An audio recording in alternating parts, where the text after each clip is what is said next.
Un ouragan grand comme la France, d'une puissance inégalée, Irma restera longtemps dans la mémoire collective.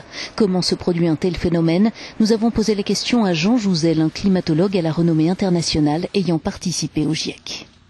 Des températures plus élevées généralement entraînent plus de vapeur d'eau dans la masse d'air concernée, et quand cette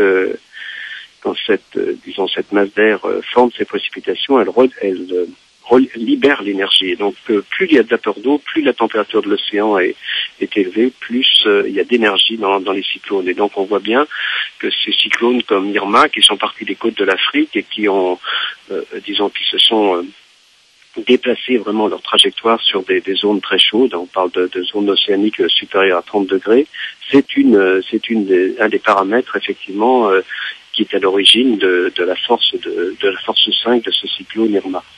Si le réchauffement des océans contribue à la formation des cyclones, le réchauffement climatique est-il en cause? Pour Jean Jouzel, le lien ne peut encore être formellement établi de manière scientifique, mais c'est un facteur aggravant. On n'établit pas une relation de cause à effet tout simplement parce qu'on n'a pas assez de recul.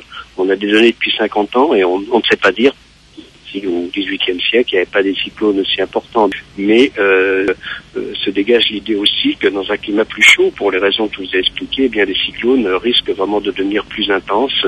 On parle de 20% de précipitations en plus, des vents qui pourraient augmenter d'intensité de 10% dans un climat plus chaud. Ce sont donc, on voit bien que ce sont avec l'élévation du niveau de la mer dans la région côtière, ce sont les paramètres qui sont à l'origine de la destruction du caractère destructeur des cyclones. Quant aux zones géographiques concernées, elles pourraient être plus diverses à l'avenir.